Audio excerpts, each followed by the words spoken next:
Now that we're in the bye week, when you grade Mike Elko's performance as Texas A&M's head coach, there's only one grade it can be, and that's an A.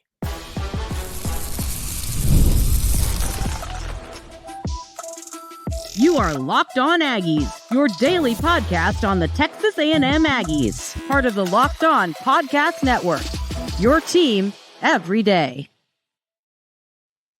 Welcome on into Locked On Aggies. I'm your host, Andrew Stefaniak. Thanks for making Locked On Aggies your first listen every single day.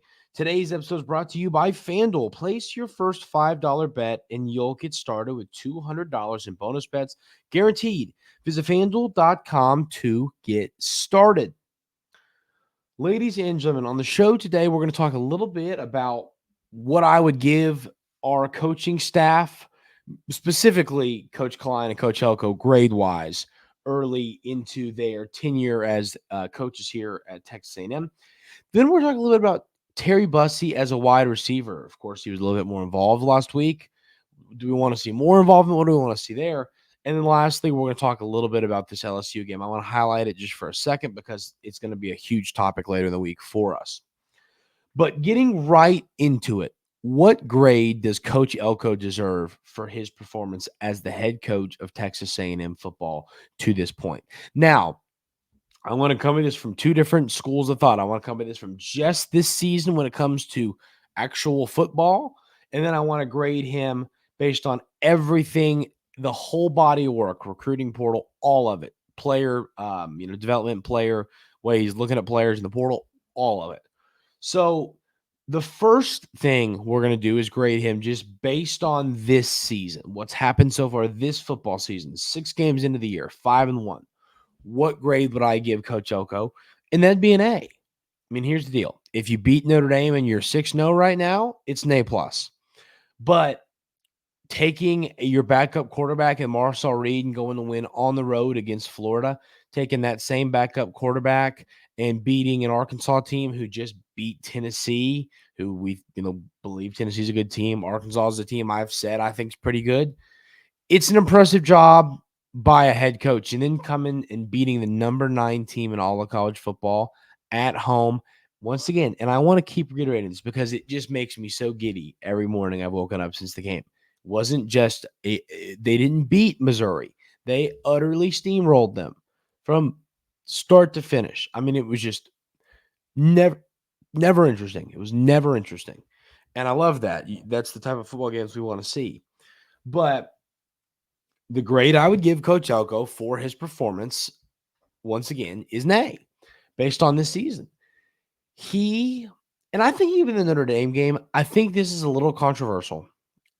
I think that the plan the coaching staff had, and we'll discuss this more when we talk about what grade I would give Coach Klein. I think the plan that the coaching staff had going into the game against Notre Dame was solid. The defense played really well. I just don't – Connor Rigman in the offense, not pinning the whole game on Connor Rigman. Never, at no point was I ever trying to do that, but he did not play well. And I think that the game plan – were there a few play calls I think that the coaching staff would have liked back? Sure. I mean, I don't think it was a perfect game, but I don't think it was okay that, a coaching staff problem. And you could say, well, it's never fully a coaching staff problem. There were a few things Jimbo Fisher did last year and in his previous years as Texas A&M's head coach where I think that his decisions seriously affected the wins and losses for this football team. So coaching within game decisions, all this matters. And, once again, and it's why I always say none of us are SEC head football coaches. And we need to trust our coach. And that's one thing I'll share my opinions, what I do for a living. I'm going to share my opinion. Whether I'm right or wrong depends on the day. But at the end of the day, one thing I always do is trust our head coach and just head football coaches in general. And the decision to go back to Connor Rigman against Missouri deserves for Coach Elko a real round of applause. Because once again, I saw in the comments, I was a little scared. I was scared to go back to Connor Rigman after the way he played in a big stage against Notre Dame. I was scared Coaching staff wasn't. They believed in their guy, and Connor Rigman played out of his mind. And that is, once again, something you just chop up. You tip your cap to your coaching staff. What a performance coaching there you've seen from Coach Elko. You've seen from Coach Klein. Just really impressive stuff to have the guts to go back to the guy who in your last important matchup played terrible. And was that loss fully on him? No. But once again, you have your starter and Marcel Reed who comes in and he's 2-0 in SEC plays, playing good football. But you look at him and you go, okay, he's a little inaccurate. We can't fully run what we want to fully run with him in here because of the inaccuracy. He's going to be a star down the road. We're going to let him continue to develop. He's going to be our guy in the future. But right now, this is still Connor Rigman's team. That's what Coach Elko and his staff said, and it was a gutsy call, and it paid off because Connor Rigman played out of his mind against Missouri. So, once again, in-season performance, I'm giving Coach Elko an A. I've been really impressed with all the decisions he's made, when to do this, when to do that, when to go for it, when to kick it. Every decision he seems to make feels like the right decision. I've been really impressed with that. I think he's a damn good football coach. And seriously, and I don't want to continue to harp on this point, but the decision to throw Connor Rigman back out there, he never for a second, it seems like, believed that Connor Rigman was not his quarterback. Soon as Connor was good enough to play, right back in the game, and he plays out of his mind. Just impressive coaching decision from Coach Elko. Coach Klein, I've been really happy with the way he's called games. The Notre Dame game, once again, I'm not trying to blame this on a player or on a side of the ball, but the offense did not play well. Were there some calls where I had to change the play call? Sure. And I think there were some let me rephrase that, because once again, we're not SEC coaches here, but were there some plays that I bet Coach Klein would have wanted back? Yes, that's the better way to explain it. I think there were some plays he would have wanted back, but for the most part, I'd say 98% of the time, I am happy with pretty much every decision Coach Klein makes when it comes to play calling. I think he's done a great job. And it's what I talked about all offseason. There is such thing as the Collin Klein effect. Kansas State last year was great in the red zone. Kansas State last year was great on first down. Kansas State was a balanced team. They had a great running back. They had a great offense. They had a great passing attack. They were a great all-around offense. And Coach Klein played a massive role in that. Now he comes over to Texas A&M, and he's really he has this offense flowing like we just haven't seen it flow in a long time. I've been happy. It's in its efficiency too. I mean, it's yards per carry. It's stuff like that. It's not just, and it's funny. The points, the Missouri game, I think, was really the breakout. Here we go. Kind of performance from this offense. I mean, that was the real explosion. And I think it's because, and I talked about this a little bit yesterday, you had Connor Rigman, and you had Connor Rigman back doing exactly what you had. Connor Rigman played to where your offense looked like what you envisioned it in the offseason. And that's something we talked about yesterday, but that's going to help Collin Klein. So I'm also going to give Collin Klein an A. I think, we talk about it every year. Texas A&M is going to have quarterback injuries and issues like that. It's just the reality. There's just never going to change, it feels like. And Coach Klein in his first year at Texas A&M was able to handle that like a pro. He finds a game plan that's going to work for Marcel Reed. He goes undefeated with Marcel Reed. Connor Rigman comes back. The game plan against Missouri was beautiful. Just beautiful. So Coach Klein's getting an A too, ladies and gentlemen. And once again, this is why I believe down the road, maybe not next year, maybe not the year after, but down the road, he will be a head football coach in college football. And I believe he's going to be really, really good at it. So that's my grade for Klein. And then I would say my overall grade for Coach Elko, when you bring in recruiting and you bring in, I don't think there's anything between an A and an A plus, but let's put a number on it. Let's say you would give Coach Elko a 91 for performance on the year. I would probably give him a 94 or a 95 for his overall performance when it comes to recruiting high school, when it comes to the transfer portal players he brought in, when it comes to all of those things he did in the offseason. I think Coach Elko deserves a little bit higher than just not a low A, a medium A.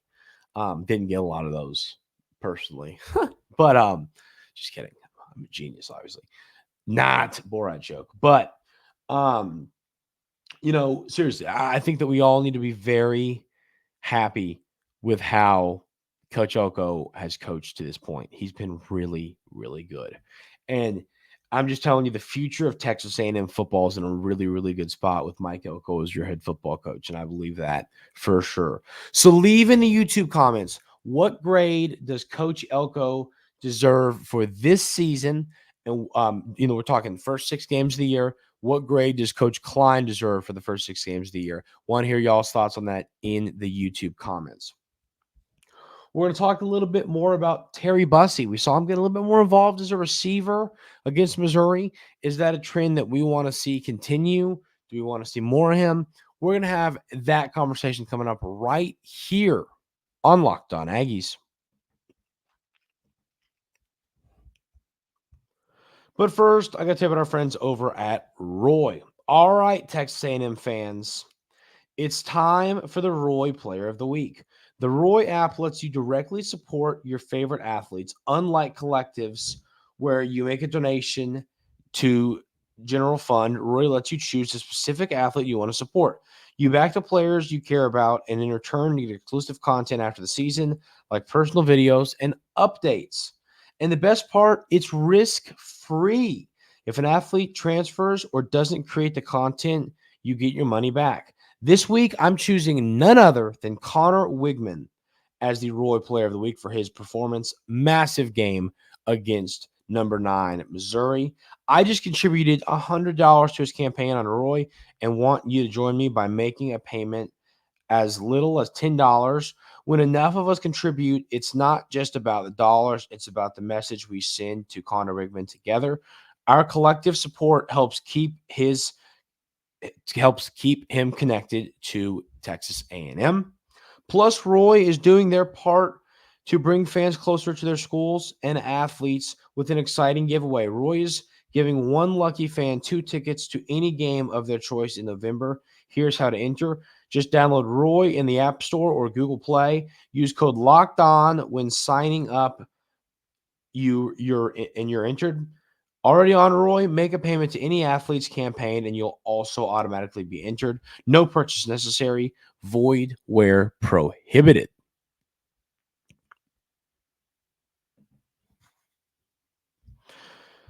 So in the win over Missouri, we saw a lot of Terry Bussey at wide receiver. And, Terry Bussey comes to Texas A&M as a Travis Hunter-esque player when it comes to his ability to play corner and play wide receiver.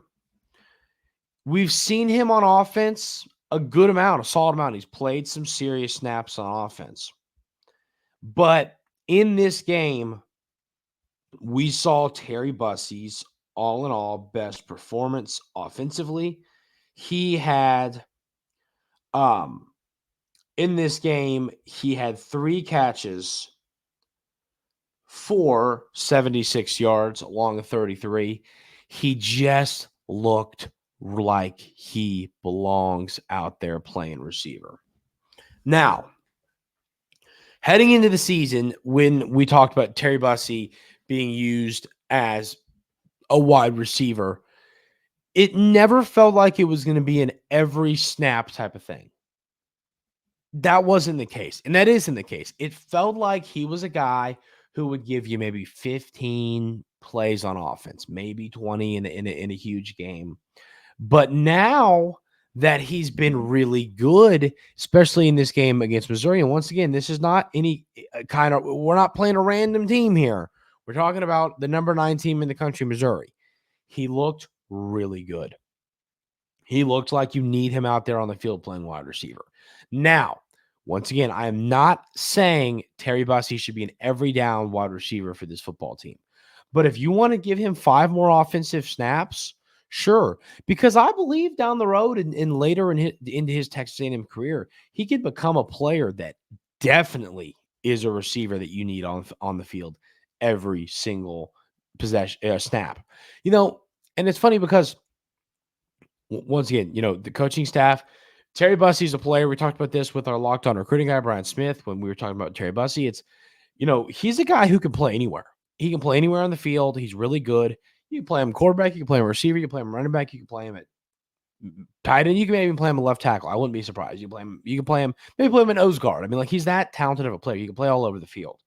And so in a game like this, he looked like, for a true freshman, he belonged out there and playing receiver. So ladies and gentlemen, I would not hate to give him more offensive snaps. And I'll tell you this, and I hate to say this, after some of the stunts, Moose pulled when it came to shoving some people, I wouldn't be upset if you gave Terry Bussey Moose's snaps. I think he can play just as good. I think he can be just as good of a player out there. And I hopefully he won't do any of the extracurricular activity. Like, that's the reality here. But I still think down the road, is it this year, is next year? I wonder what ends up happening in the Texas A&M career of Terry Bussey is going to be one of the most interesting off-season topics that we have this year, because I think that Terry Bussey is a guy who needs to be on the field every single play. And it's really hard to be Travis Hunter, especially knowing, hey, Terry Bussey's our punt returner too. What Travis Hunter does is incredible when it comes to being out there every single offensive and defensive snap. I think he's right up there with Ginty as the best player in college football. And I think Terry Bussey could do that. But what happens with him in the future when it comes to playing both sides of the ball will be so interesting. And I'm genuinely stoked to see how that works out next season. Don't think that's going to be a this year thing. But I think they talked about wanting to let him settle into college football and all that. So once he's done that and he's heading into his sophomore year, do you get him more involved in both sides of the football? And I think the answer to that is yes. But the way he looks is just a flat out possession receiver and every play and every down kind of guy, or not in every down kind of guy, excuse me, but he looks really good out there. Okay, let me explain this way. I expected him to be a more of a gadget guy, end arounds, some kind of bubble screens, whatever, something, maybe put him in the backfield and let him run a wheel route, like stuff like that. He was being used as just a wide receiver on a lot of plays on Saturday, and he looked really good doing it. And I think you could start doing that more. It's kind of the point of trying to get across. So I'm thoroughly excited to see what wide receiver Terry Bussey looks like. And yeah, if you want to give him a few more snaps every single game, I am all for that. I think he's good enough. I think he deserves them. I wouldn't be mad if you gave him, 5-10 more snaps on offense than you have. I mean, once again, give him Moose's snaps. I mean, no disrespect to Moose, but he had a few. He was very fortunate to not get called for a couple unsportsmanlike penalties in that game. You can't be doing stuff like that. Those are losing plays, and that's not the type of football team Coach Elko wants to run. So, give Terry Bussey those snaps because he looks really solid with the football in his hands. But once again, to finish our little conversation here about Texas A&M true freshman receiver corner Terry Bussey, I think he's going to end up being one of the better players in college football when he is officially maybe both sides of the ball guy down the road, whatever he is. But once again, what he is next year for Texas A&M is going to be one of the most interesting offseason topics that we discuss here at Locked On Aggies. It's going to be a fun offseason discussing what his future looks like for this football team. We're going to talk a little bit about the LSU game and why it is so important. And I want to just have a little conversation about it because we're probably going to lead a show with that next week or later this week. Excuse me. We'll have that conversation coming up right here on Locked On Aggies.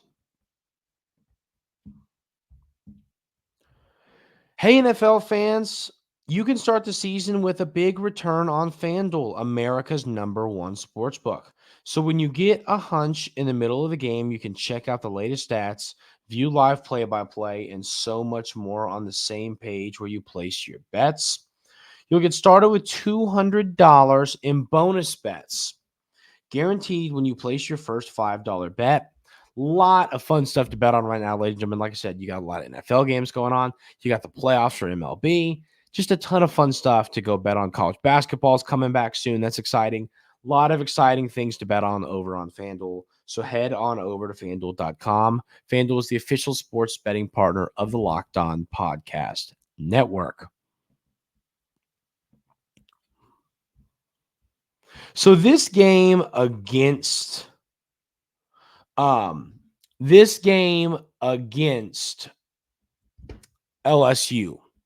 And once again, and I want to reiterate this, you cannot shoot yourself in the foot.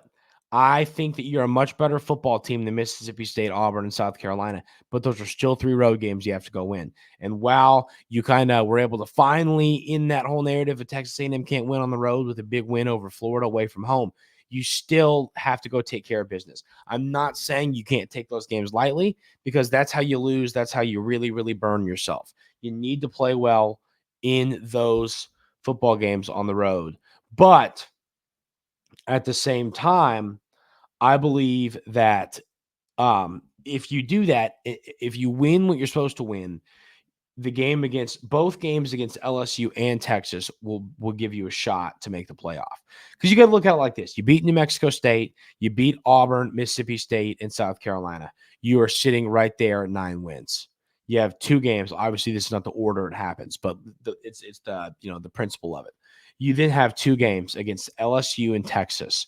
Win one of them, you're in the playoff. There's a chance that you make the playoff with losses to Notre Dame, Texas, and LSU, but I think it would be you don't want a chance. You want to just make it happen. And I think the way you make it happen is you just go beat LSU.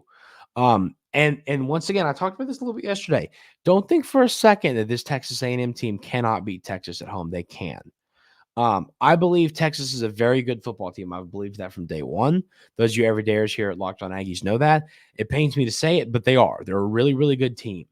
But I think Texas A&M at home can beat them. Once again, this is one of the most significant rivalries in college football coming back. We haven't seen it in a long time. It's back, and it's going to be a huge game. It's going to be the talk of the town.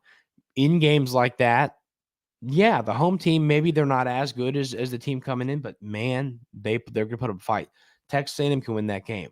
But I think LSU is the game that you just win that game and you take care of business, and you are in year 1 under Coach Elko going to the college football playoff. That is a reality. Saw a lot of comments yesterday saying it's not possible. Look at Texas A&M's schedule and look me in the eyes and say it's not possible they make the playoff. You can't. It's not possible. I fully do believe Texas A&M makes college football playoff. No one, I saw a lot of you're going to jinx it. Nothing I can jinx here. We're just talking ball, ladies and gentlemen. And this team, with the remaining schedule, if they don't shoot themselves in the foot, which is very possible, but if they just play ball, they play the ball they've been playing all year, I think Texas A&M can make the college football playoff. And this LSU game is a huge reason why. We'll talk more about that game later in the week, but that is going to do it for today's episode of Locked On Aggies. Thank y'all so much for being here every single day. Hope everyone has a great rest of their Tuesday, and we will see you tomorrow right here on Locked On Aggies.